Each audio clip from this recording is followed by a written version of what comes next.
Hello बच्चों, आज हम इस टॉपिक पे बात करेंगे कि एक पूर्ण प्रतियोगी बाजार में कीमत और उत्पादन का निर्धारण किस प्रकार से होता है।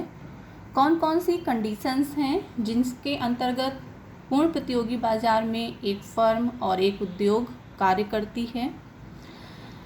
पहले शॉर्ट में हम आपको ये समझा देते हैं कि वो कौन कौन सी कंडीशंस हो सकती हैं जिनके अंतर्गत फर्म या उद्योग पूर्ण प्रतियोगी बाजार में कार्य करता है।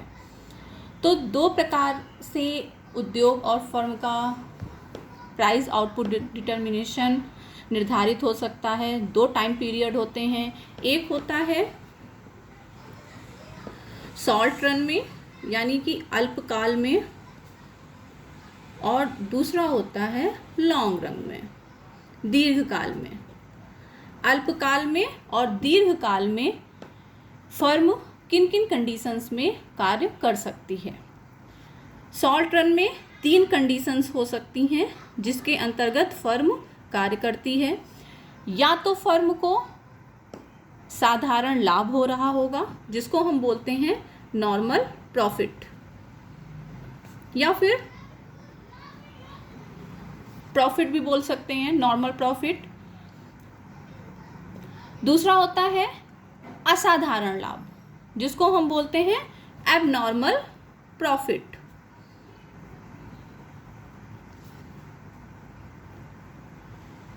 और तीसरी कंडीशन हो सकती है जब फर्म को हानि हो रही हो, दैट इज लॉस कंडीशन। हानि, ये हानि की स्थिति है, ये असाधारण लाभ है, और जो साधारण लाभ है इसको हम बोलते हैं ना लाभ ना हानि की स्थिति। ना लाभ ना हानि की स्थिति, no profit no loss condition है ये। यानी कि जितनी कास्ट है उतनी ही रिसीप्ट है, जो लागत है उतनी ही आय है। ये नॉर्मल प्रॉफिट होता है। एबनॉर्मल प्रॉफिट होता है जहाँ पे लागतें कम होती हैं और जो आय होती है वो फर्म की ज़्यादा होती है। हानि में क्या होता है कि जो फर्म होती है उसकी जो आय होती है वो लागतों से कम होती है। दो कंडीशंस होती हैं जब हम ये कहते हैं कि पूर्ण प्रतियोगी बाजार में कीमत और उत्पादन का निर्धारण किस प्रकार से होता है। तो देयर आर 2 कंडीशंस, 2 शर्तें हैं जो फर्म को फॉलो करनी होती हैं। संतुलन की शर्तें आप इन्हें कह सकते हैं कि इक्विलिब्रियम की शर्तें क्या हैं। तो संतुलन की शर्तें, कंडीशंस फॉर इक्विलिब्रियम, 2 कंडीशंस होती हैं। हम अपने लास्ट 2 वीडियोस में बात कर चुके हैं AR MR वक्र की, कि परफेक्ट कॉम्पिटिटिव मार्केट में AR वक्र किस प्रकार होता है, MR वक्र किस प्रकार का होता है, और MC वक्र और AC वक्र किस प्रकार के होते हैं। तो अगर अभी तक आपने वो वीडियोस नहीं देखे हैं तो पहले आप उन वीडियोस को देखिए, उसके बाद ही आपको ये वीडियो समझ में आएगा। संतुलन की 2 शर्तें हैं। जहाँ पे साम्य का बिंदु होता है वहाँ पर MR बराबर MC के होना चाहिए, यानी कि marginal revenue should be equal to marginal cost. दूसरी कंडीशन ये है कि जहाँ पर फर्म का संतुलन है वहाँ पर जो MC वक्र MR वक्र को नीचे से काटे।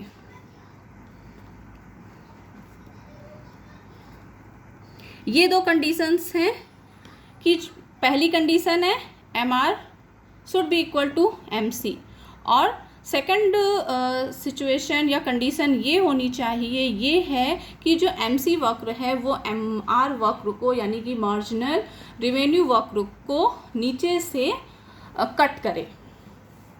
ठीक है, यही दोनों शर्तें हैं जो फर्म को फुलफिल करनी होती हैं। अब हम पहले बात करेंगे कि शॉर्ट रन में फर्म का इक्विलिब्रियम किस प्रकार से स्थापित होता है।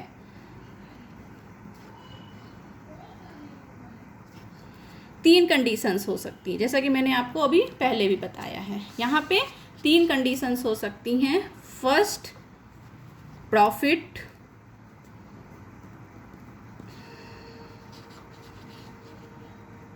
या फिर इसको आप लिखेंगे नॉर्मल प्रॉफिट, साधारण लाभ, जिसको हम बोलते हैं no profit no loss condition.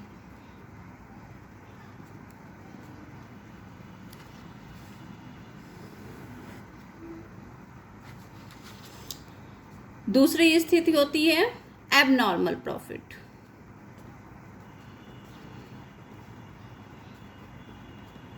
Abnormal profit में क्या होता है कि फर्म को लाभ प्राप्त हो रहा होता है, यानी कि जो वहाँ का AR होता है that is greater than AC,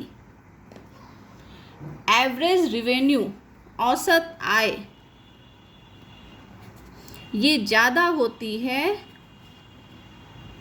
औसत लागत के। ठीक है, इसी टर्मिनोलॉजी में आप इसको भी समझ सकते हैं, जहाँ पर AR is equal to AC, जहाँ पे औसत आय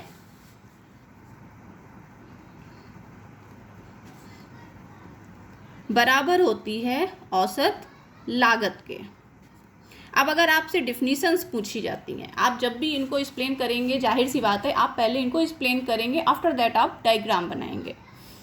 आप क्या लिखेंगे? अगर नॉर्मल प्रॉफिट पूछा जा रहा है, साधारण लाभ की स्थिति पूछी जा रही है, तो आप लिखेंगे एक फर्म साधारण लाभ की स्थिति में तब कार्य करती है जब फर्म की औसत आय और उसकी औसत लागत बराबर होती है। क्लियर? एबनॉर्मल प्रॉफिट में जो AR है, औसत आय है, वो औसत लागत की तुलना में ज़्यादा होती है। और जो तीसरी सिचुएशन है दैट इज़ लॉस कंडीशन, की हानि की स्थिति है, तो यहाँ पे क्या होता है, जो AC होता है that is greater than AR। आप इसको ऐसे भी लिख सकते हैं AC is greater than AR, यानी कि यहाँ पे जो औसत लागत होती है ये ज़्यादा होती है औसत आय की तुलना में। ये एक समरी है। ठीक है, आप जब अपने नोट्स बनाएंगे तो जो मैं बोल रही हूँ, जो मैं नहीं लिख पा रही हूँ, वो सब आप इसमें यहाँ पे ऐड करते जाएंगे और आपकी डेफिनेशंस या फिर डिटेल निकल के आ जाएगी। अब हम एक एक सिचुएशन को उठाएंगे और आपको डायग्राम समझाएंगे। मैंने हमेशा आपसे ये कहा है कि इकोनॉमिक्स में आपको डायग्राम अगर समझ में आ जाता है तो आपको कोई भी थ्योरी रटने की कोई ज़रूरत नहीं है। हम आपको ऐसे डायग्राम समझाएंगे कि आपको इसके बाद कहीं से भी हेल्प लेने की नीड नहीं लगेगी। एक बार बहुत अच्छे से आप डायग्राम समझ लीजिए। सबसे पहले हम बात करेंगे नॉर्मल प्रॉफिट की, कि अल्पकाल में किस प्रकार से फर्म कार्य करती है।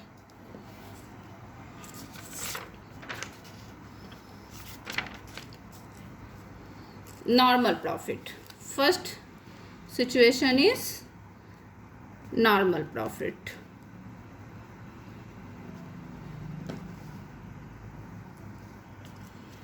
जिसको हम बोलते हैं साधारण लाभ।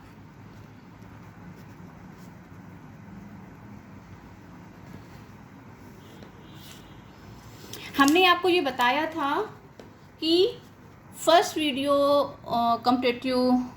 परफेक्ट कॉम्पिटिटिव मार्केट का, वहाँ पे हमने आपको ये बताया था कि जो फर्म होती है वो उद्योग की जो कीमतें होती हैं उनको अडॉप्ट कर लेती हैं। वहाँ पर भी हमने आपको ये चीज़ बताई थी। एक बार मैं फिर से आपको रिमाइंड करा देती हूँ।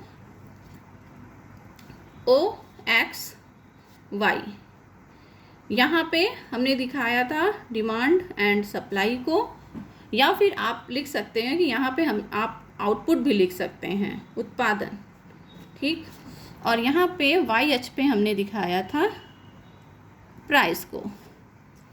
ये किसी उद्योग का डी कर्व है और ये उद्योग का एस कर्व है। डी और एस ने ई बिंदु पर एक दूसरे को काटा है। ये कीमत यानी कि ओपी कीमत पर उत्पादन की मात्रा ओक्यू नियत हो गई। ये जो ओपी है यहाँ पे आप लिख सकते हो, ये आपका पैनल ए है जो कि इंडस्ट्री का है। ठीक, अब ये जो पी है यही कीमत फर्म एडॉप्ट करेगी। इसके बारे में हम बहुत डिटेल बात कर चुके हैं अपने लास्ट वीडियोस में। अगर आपको कोई कंफ्यूजन है तो आप वो वीडियोस फिर से देखें। अब यहाँ पे एक्स अक्ष पे हम दिखाएंगे आउटपुट और वाई अक्ष पे दिखाएंगे कॉस्ट एंड रिसीप्ट, या फिर आप लिख सकते हैं लागत ऑब्लिग आगम, या फिर लागत ऑब्लिग आय, कुछ भी लिखिए। ये जो डॉट डॉट लाइन गई है यही है फर्म की कीमत रेखा, AR रेखा और MR रेखा। क्यों है इसके बारे में हम अपने पिछले वीडियो में बात कर चुके हैं। P बराबर AR बराबर MR, ठीक है। जब हम ये कह रहे हैं कि नो प्रॉफिट नो लॉस की स्थिति है, यानी कि जो AC वक्र है वो AR वक्र के बराबर है। संतुलन की शर्तें क्या थी? संतुलन की दो शर्तें थी। MR बराबर MC के होना चाहिए। इस बात को बहुत अच्छे से समझ लीजिए कि जहाँ पर MC वक्र MR वक्र को काटता है वहीं पर उत्पादन की मात्रा नियत होती है। MC और MR वक्र किस प्रकार के होते हैं ये हम अपने लास्ट वीडियो में बात कर चुके हैं। अब हम पहले लाएंगे अपना MC वक्र, क्योंकि MC वक्र MR वक्र को, और ये जो लाइन गई है यही MR वक्र है, यही AR वक्र है, ठीक है। MC वक्र MR वक्र को जहाँ पर भी काटेगी वहाँ पे हम पहले उत्पादन की मात्रा निकाल लेते हैं। हमने माना ये हमारा MC वक्र है, ठीक। MC वक्र ने MR वक्र को या MR लाइन को यहाँ पे टच किया। ये मान लीजिए आपका E बिंदु है, ठीक। यहाँ से लाइन नीचे आ जाएगी, इसका मतलब हुआ कि ये फर्म है। इसको आप नाम दे सकते हो पैनल B और लिख सकते हैं फर्म, ठीक। ये उत्पादन आप लिख लीजिए Q1, ठीक है। E बिंदु पर MC वक्र ने MR वक्र को काटा, यानी कि MC is equal to MR, यही तो हुआ E बिंदु पर, और ये उत्पादन की मात्रा नियत हो गई है। अब केवल यहाँ पे बचा हुआ है AC वक्र, और AC वक्र की स्थिति ही ये बताती है कि फर्म को लाभ है, असाधारण लाभ है या फिर हानि है। वो केवल AC वक्र की स्थिति होती है। अब क्योंकि हमने मान रखा है कि यहाँ पे हम बात कर रहे हैं साधारण लाभ की, इट्स मीन कि जो AR वक्र है वो AC वक्र के बराबर होना चाहिए। AC बराबर AR के होना चाहिए। जितनी लागतें हैं उतनी ही आय है, नो प्रॉफिट नो लॉस। तो ऐसा कब होगा? ऐसा तभी होगा जब हम इसी बिंदु से AC बिंदु को भी AC कर्व को भी निकाल दें। अब जो हम AC वक्र खींचेंगे वो इसी E बिंदु से होकर जाएगा, इसी बिंदु से होकर के जाएगा। इसका मतलब है जितना AC है उतना ही AR है, no profit no loss. AC वक्र का shape something as that is AC। E बिंदु पर AC बराबर AR, ई पॉइंट पर AC बराबर AR।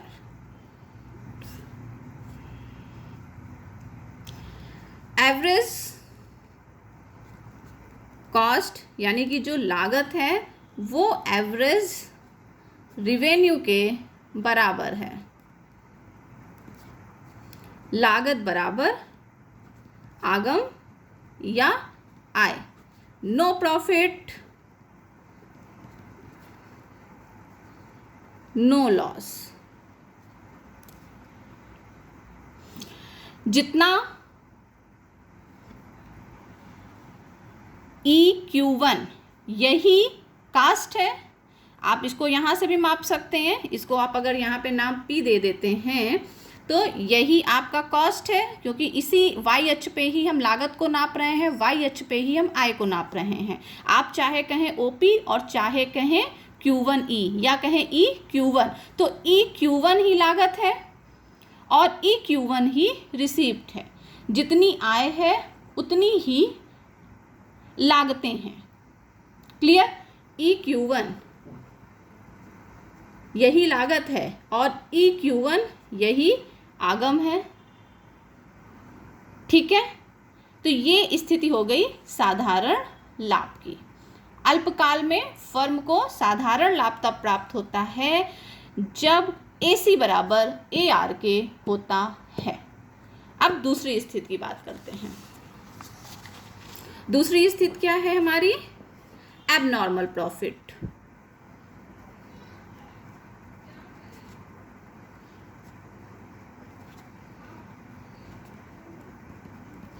जिसको हम बोलते हैं असाधारण लाभ। इनफैक्ट इसी को हम प्रॉफिट की स्थिति बोलते हैं। जब आप लिख रहे हो एबनॉर्मल प्रॉफिट तो दैट इज प्रॉफिट और प्रॉफिट लाभ की स्थिति फर्म के लिए यही है। ठीक है, बिल्कुल वैसे ही अब हमें ये खींचने की कोई ज़रूरत नहीं है। ये तो हमने कीमतें कहाँ से अडॉप्ट की हैं, फर्म कीमत लाइन AR MR कहाँ से ला रही, इसलिए मैंने इस उद्योग के डायग्राम को ड्रा किया था। अदरवाइज आपको ये डायग्राम ड्रा करने की कोई नीड नहीं है, केवल इस डायग्राम से आपका काम चलेगा। अब जब हम प्रॉफिट की बात कर रहे हैं, प्रॉफिट में क्या होगा? AR should be greater than AC।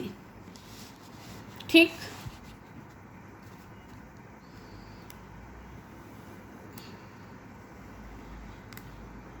OXY जितने भी मार्केट के ये डायग्राम आएंगे उन सब में हम X पे आउटपुट और Y पे कॉस्ट एंड रिसीप्ट को दिखाते हैं, लागत या आगम, यहाँ पे उत्पादन। AR वक्र हमने सबसे पहले अपना AR वक्र खींच लिया। यहाँ पे आप लिख देंगे P बराबर AR बराबर MR। वही कंडीशंस, जहाँ पे MC वक्र MR वक्र को काटेगा हमारी उत्पादन की मात्रा निकल आएगी। ये मान लीजिए आपका है MC वक्र। MC वक्र ने E बिंदु पर MR को काट दिया। उत्पादन की मात्रा नियत हो गई OQ1 या OQ, anything you can nominate.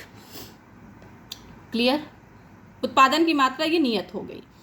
अब हमारा AC वक्र ये निश्चित करता है कि फर्म को कितना लाभ है, कितनी हानि है, या फर्म किस प्रकार की कंडीशन में कार्य कर रही है। ये हमारा AR वक्र है। AR वक्र भी है और MR वक्र भी है। ठीक है, एवरेज रिवेन्यू आपका ये है, यानी कि आय कितनी है EQ1। जाहिर सी बात है जब हमारी आय EQ1 है और हम बात कर रहे हैं प्रॉफिट की, तो कहीं ना कहीं जो लागत है वो इसके नीचे होनी चाहिए। ठीक है, लागतें कम होंगी और एवरेज रिवेन्यू यानी कि आय ज़्यादा होगी। तो आय अगर हमारी इतनी आ रही है, क्योंकि यही हमारा AR वक्र है, ठीक है, तो लागतें इसके नीचे से जानी चाहिए। अब आप यहीं पे कहीं बिंदु रख लीजिए, मान लीजिए हमने कहा इतना हमें प्रॉफिट दिखाना है, ठीक है। अब जो हमारा AC वक्र जाएगा वो यहाँ से जाएगा, वेरी सिंपल, ये आपका AC वक्र गया, आप इसको नाम दे दीजिए M। अब देखिए लागत, आय कितनी है, आय रिवेन्यू कितना है यहाँ पे EQ1, लागत कितनी है, कॉस्ट कितनी आई, ये AC MQ1, प्रॉफिट कितना निकल के आया आपका EQ1, प्रॉफिट बराबर EQ1 माइनस MQ1 बराबर ME। ये जो एरिया है ME, यही तो प्रॉफिट हुआ। जब इतनी आय है, इतनी लागत है, तो आय में लागत को माइनस कर दिया, ये एरिया निकल आया।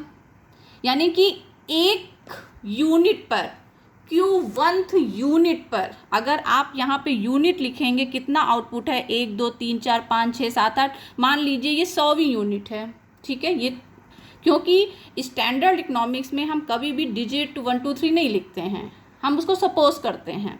मान लीजिए कि ये हम 100वीं इकाई की बात कर रहे हैं, तो ये तो 100वीं इकाई का प्रॉफिट निकल के आया, जहाँ पे हमने Q1E में से माइनस कर दिया Q1M और निकल के आ गया EM, हमारा प्रॉफिट। लेकिन इसके पहले 99 और भी तो यूनिट्स हैं, तो हम क्या करते हैं, हम PM को मल्टीप्लाई कर देते हैं OQ1 से।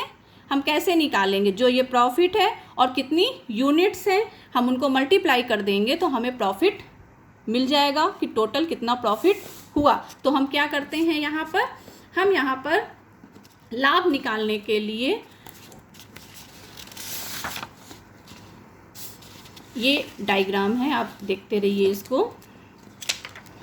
हम क्या करते हैं यहाँ पर कि EM इसको हम मल्टीप्लाई कर देते हैं OQ1 से। ये OQ1 हमारी यूनिट्स हैं, EM इंटू OQM बराबर आ जाता है हमारा ये पूरा परिक्षेत्र। यहाँ से यहाँ तक हम एक लाइन खींचते हैं, इसको आप शैडो कर सकते हैं, लाइन खींच सकते हैं, दैट इज़ प्रॉफिट एरिया। यही है प्रॉफिट। कैसे निकल के आया, हमने एक यूनिट का जो प्रॉफिट था इसको मल्टीप्लाई कर दिया उस फर्म में जितनी भी यूनिट प्रोड्यूस हुई हैं उनसे। मान लीजिए एक यूनिट से फर्म को 2 रुपये प्रॉफिट हो रहे हैं, हम मान लेते हैं ये EM बराबर है 2 के, और ये जो OQ1 है ये हमने मान लिया कि ये हमारी 100 यूनिट्स हैं, तो जो प्रॉफिट होगा वो 200 होगा। ये जो 200 है दैट इज़, ये जो हमने शैडो किया है, ये जो लाइंस खींची हैं, ये एरिया, ठीक है। इसको आप नॉमिनेट कर दीजिए। मान लीजिए ये आपने यहाँ पे नाम रख लिया P और इसका नाम रख लिया N। अब आपको अगर प्रॉफिट लिखना है तो आप क्या लिखेंगे, आप नीचे यहीं पे लिख देंगे कि जो प्रॉफिट है, प्रॉफिट वो बराबर है PENM के, that is profit. I hope कि आपको इतना समझ में आया होगा, ठीक है। एक बात अच्छे से समझ लीजिए कि किसी भी बाजार में अगर आपको साधारण लाभ, असाधारण लाभ, हानि, जो भी सिचुएशंस आप मान रहे हैं वो पूरी तरीके से डिपेंड करता है कि AC वक्र और AR वक्र की स्थिति क्या है। अब हम तीसरी सिचुएशन की बात कर लेते हैं, जो है हानि की स्थिति।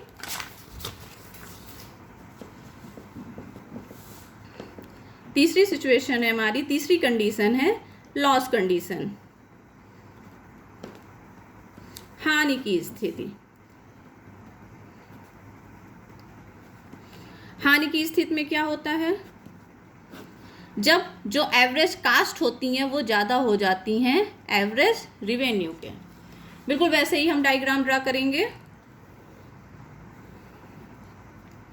और अगर आपको नोट्स आप बना रहे हैं तो आप लिखेंगे कि ये वो स्थिति होती है जहाँ पर फर्म की जो औसत लागतें होती हैं वो औसत आय की तुलना में ज़्यादा होती हैं।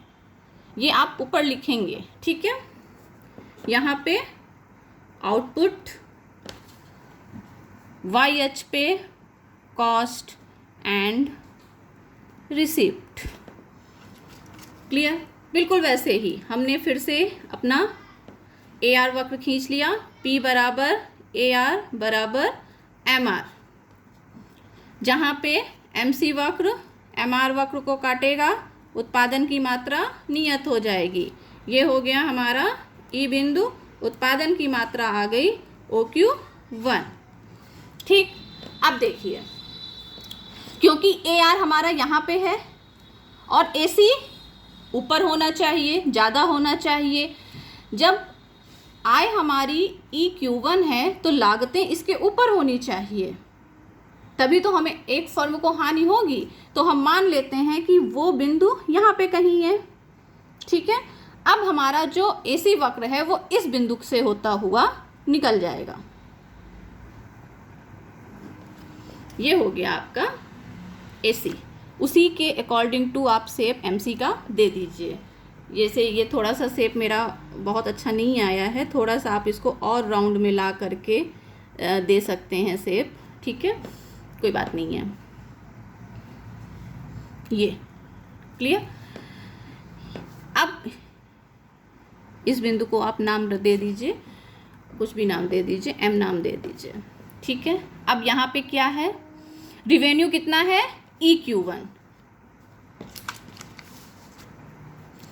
रिवेन्यू है EQ1, कास्ट कितनी है MQ1, यानी कि जो कास्ट है वो आपकी ग्रेटर है देन रिवेन्यू, ये इतना, ठीक। बिल्कुल सेम चीज़ कि ये 1 यूनिट का की हानि है, 8 यूनिट का लॉस है। फिर हम ME को मल्टीप्लाई कर देंगे OQ1 से, और ये पूरा एरिया यहाँ से आप इसको, इस एरिया को मिलाइए, यहाँ पे आप TN एनीथिंग कुछ भी नॉमिनेट करिए आप, और ये हो जाएगा फर्म की हानि, दैट इज़ लॉस, हानि। कितना आया आपका NMTE, ये है आपका हानि, लॉस। बिल्कुल सेम जैसे आपने प्रॉफिट निकाला, प्रॉफिट में AC AR के नीचे से जाएगा, हानि में जो AC वक्र है वो AR वक्र के ऊपर से जाएगा, ठीक है। ये तो हो गया शॉर्ट रन में, यानी कि अल्पकाल में एक फर्म 3 परिस्थितियों में या 3 कंडीशंस में कार्य करती है, लाभ की स्थिति में, साधारण लाभ की स्थिति में और हानि की स्थिति में, ठीक। लॉन्ग टर्म में एक कॉम्पिटिटिव मार्केट में केवल और केवल साधारण लाभ की स्थिति ही पाई जाती है लॉन्ग रन में। अब दूसरी सिचुएशन हम अपनी मान लेते हैं इन लॉन्ग रन। बिल्कुल वैसे ही डायग्राम आ जाएगा जैसा आपने, क्योंकि लॉन्ग रन में जो एक फर्म होती है, जो उद्योग होता है, वो नो प्रॉफिट और नो लॉस की कंडीशन में ही कार्य करता है, ठीक है। नो प्रॉफिट नो लॉस, जिसको हम बोलते हैं साधारण लाभ। केवल साधारण लाभ की स्थिति में ही दीर्घकाल में एक कॉम्पिटिटिव फर्म या कॉम्पिटिटिव मार्केट में फर्म कार्य करती है। बिल्कुल वैसे ही डायग्राम आएगा आपका।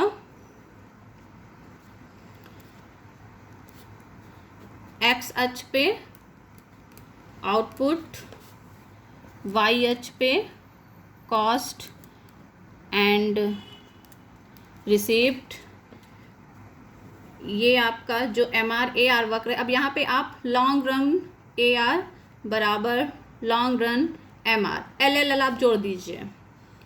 यहाँ पे एम सी वक्र ने या L M C long run M C curve ने एम आर वक्र को ई बिंदु पर कट किया है। उत्पादन की मात्रा हो गई OQ1। क्योंकि केवल साधारण लाभ ही फर्म हासिल करती है, इसलिए एक फर्म केवल या एक उद्योग केवल साधारण लाभ की स्थिति में कार्य करता है। क्योंकि अगर फर्म असाधारण लाभ प्राप्त कर रही होती हैं तो नई फर्म मार्केट में आ जाती हैं और वो जो लाभ क्रिएट होता है उसको बांट देती हैं, यानी कि जो दूसरी फर्म का लाभ है वो ख़त्म कर देती हैं। और अगर हानि की स्थिति में फर्म कार्य कर रही होती है तो वो लॉन्ग रन में उद्योग को छोड़ करके बाहर चली जाती हैं। फ्री एग्जिट एंड एंट्री, ये हमने आपको कंडीशंस जब हमने अपना फर्स्ट वीडियो कॉम्पिटिटिव मार्केट का बताया था तो वहाँ पे हमने इस बारे में बात की थी। इसीलिए दीर्घकाल में उद्योग केवल और केवल साधारण लाभ की स्थिति में ही कार्य करता है, क्योंकि अगर हानि हो रही होगी तो फर्म छोड़ के चली जाएगी बाजार को, और अगर लाभ की स्थिति में हो गई तो नई फर्में आ करके उस लाभ को समाप्त कर देंगी। अब इसी ई बिंदु से ही AC वक्र को भी जाना है, तो यहीं से हम अपना AC वक्र भी ले जाएंगे, LAC। ई बिंदु पे नो प्रॉफिट नो लॉस। ये आज हमने आपको एक कॉम्पिटिटिव बाजार में अल्पकाल और दीर्घकाल में किस प्रकार से फर्म कार्य करती हैं इस बारे में हमने आपको बताया। आई होप कि आपको ये सारी बातें, ये सारे डायग्राम बहुत अच्छे समझ में आ गए होंगे। अगर आपको कोई दिक्कत है तो आप कमेंट बॉक्स में मुझसे पूछ सकते हैं। Thank you very much.